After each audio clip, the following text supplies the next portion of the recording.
We have been witnessing some of the largest moves around the SEC in the year of 2025 than we have ever witnessed in the last 4 years from 2020 to 2024. We have to talk about this, and number one, the big thing to actually address here is the XRP case. Welcome to the channel, everyone. My name is Nick. For those that are new to the channel, hopefully by the end of this video, you do become a subscriber. So we just witnessed Paul Atkins confirmed to be the next chair of the SEC Commission. I think that this is actually something that we need to focus on because it feels as if a lot of big CEOs from the space, including Brad Garlinghouse from Ripple, have been very bullish on Paul Atkins. Now, yes, is it repeating the same sort of idea from when Gary Gensler was getting voted in? Kinda, because if you guys do remember, during that time, everyone thought that Gary Gensler was going to be the white knight, that he was going to save crypto from, Jay Clayton and, Bill Hinman. But again, we already know how that worked out. But I do think that this is a little bit different here because we now have a pro crypto admin as well. And if you guys do remember that during Trump's original term, he was actually pretty bearish on crypto. He said that, crypto doesn't matter at all, that the only actual currency out there is the US dollar. His entire narrative has shifted, which is now pro-crypto, pro-innovation. We need to support digital assets. We need to utilize stablecoins to back the US dollar as a reserve currency. So now it's a completely different environment. And I do think that Paul Atkins is going to get a lot done at the SEC. And I think that we're going to see some pretty big moves happening around not only just like the XRP case, but, in general around frameworks for supporting crypto in the US and globally. And I do think that this is going to accelerate the regulations of crypto in the US as well, which in my opinion will set the tone globally for, regulations for crypto. But outside of this, we also got a little bit of an update. And this is actually from Crypto in America. We do have Gary set a pretty low bar. This is GOP Majority Whip. Tells us that he expects incoming SEC Chair Paul Atkins will surpass the standard set by former Chairman Gary Gensler. Check it out. There's another person that we left off the list, and that's Paul Atkins, who is about to become the next SEC Chairman. It's going to be great. Congressman Emmer, yes. So you had some quite vocal moments at the House Financial Services hearings when it came to the oversight of the SEC and Gary Gensler over the last 4 years. Those were quite memorable. And Paul Atkins is going to be replacing Gary Gensler if he gets his vote through the Senate. You said he's going to be great.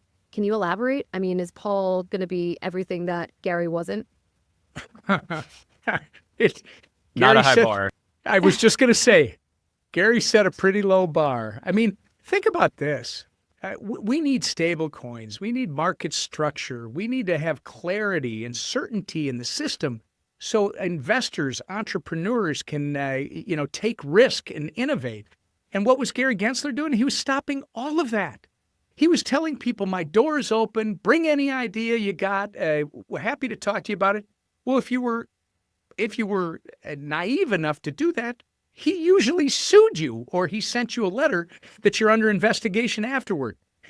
One of the things that is really, really interesting is it seems like I listened to this at length yesterday, and I'm not a big fan of meme coins, so I'm not here to advocate for them at all. But I heard a lot of complaints about meme coins yesterday during the hearing, about people taking advantage of meme coins and, allegedly misleading, whatever, and making money off of them.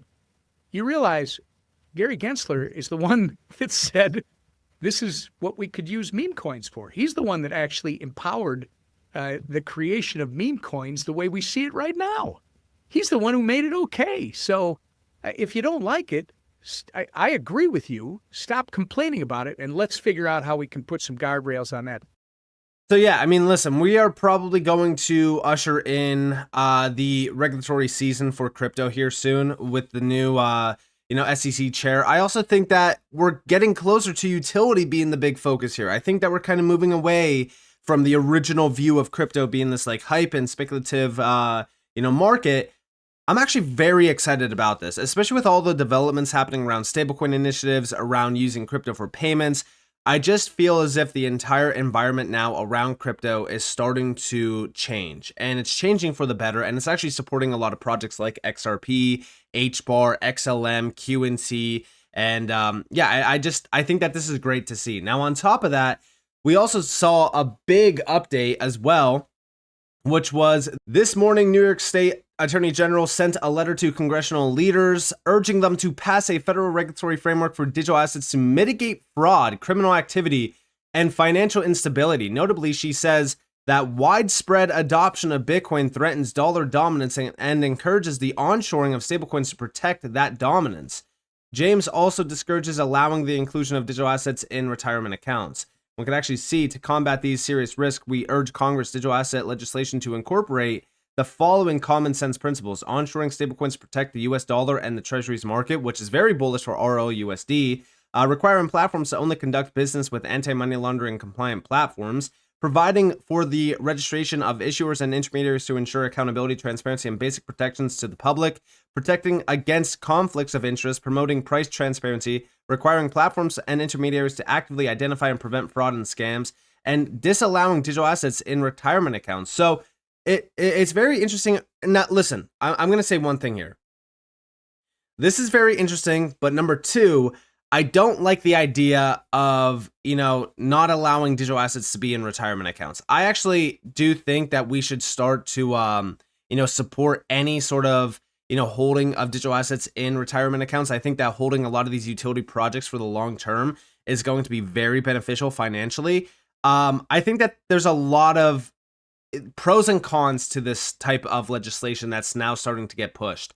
I think that if we really want to get this right, we need to include, major leaders from the space, CEOs, builders, developers, etc. Like, I don't think that a lot of what we're starting to see being pushed around legislation is extremely bullish. There's a lot of pros and cons, like I said. So we'll have to see what happens with this, but you could definitely see that the foot is on the gas now for legislation around, US crypto. They want to support US crypto, aka, stablecoins, dollar denominated stablecoins, US based crypto projects. Again, really in support of a lot of the utility projects that I talk about, like Hedera's a US based project, Algorand's a US based project, Stellar, Ripple with XRP as well. So, this is actually very bullish. But outside of this, right, the Ripple case, because again, all of this stuff is around legislations, around regulations. So we look at the Ripple case, and recently we just saw a post from Uphold, which says Ripple and the SEC have jointly requested a pause on the appeal, signaling that a settlement is in motion. Final approval from the commission is pending. And we actually have here from Mr. Zoom, Ripple and the SEC have submitted a joint request to pause the appeal. The settlement is pending commission approval. Now, on top of this, what's crazy about all of this is that Fred Rispoli recently made a post, and he said on the SEC versus Ripple, expect to see something happen on or before next Wednesday, the 16th, the due date for Ripple's appellate brief. Ripple cannot get an extension and either has to file it 10% or there will be a notice of settlement and withdrawal, which is 90%. Now, again, we don't know what's going to be happening, but this is a very interesting update around pausing this, which is kind of hinting at the fact that a settlement is, in process. But on top of that, recently Chad Steingraber did post saying Mr. Lynch just stated in the hearing that the SEC case versus Ripple has been dropped to allow for innovation to grow. And here we actually have a post from Nash X. He did post the video clip. Check it out. It is also notable that under the Trump administration, the SEC has dropped almost every lawsuit against some of the worst offenders in the crypto industry. This includes Crypto.com, Ripple, Kraken, Gemini, Binance, Coinbase, Robinhood, and Uniswap.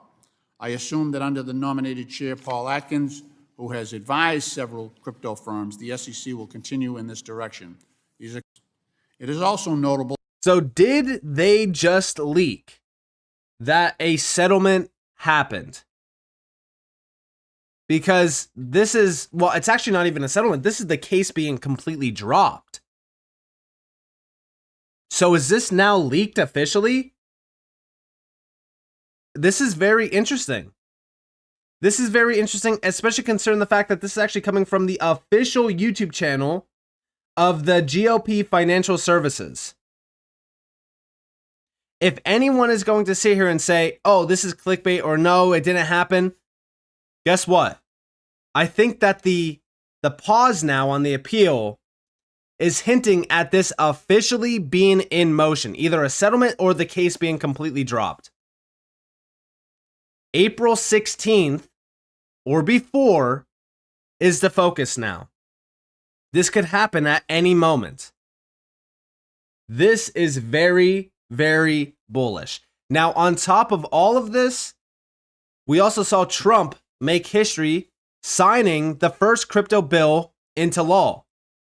And this was President Trump signs resolution overturning IRS crypto rule targeting DeFi. And this was actually a very big one because, you know, there was a lot of rules from like 2021 to 2024 that were signed into law that were ultimately targeting DeFi in a big way. And a lot of people said that this was like the DeFi killing rule, which it definitely was. I mean, listen, it was ridiculous around like brokers, which was like Uniswap and PancakeSwap, etc., having to register. But these are, you know, decentralized platforms. Nobody actually controls them. And we have over here from Vincent Van Code, the very first crypto bill was signed by the Trump admin, a history-making event.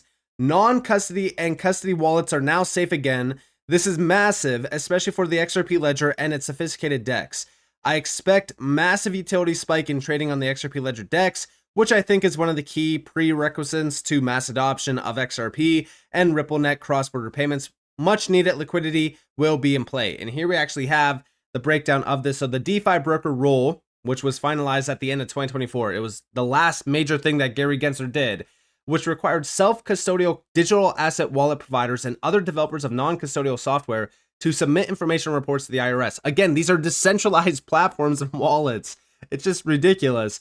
The rule far exceeded the scope of the Infrastructure Investment and Jobs Act's instructions to IRS and the Department of the Treasury regarding the establishment of rules for digital asset exchanges.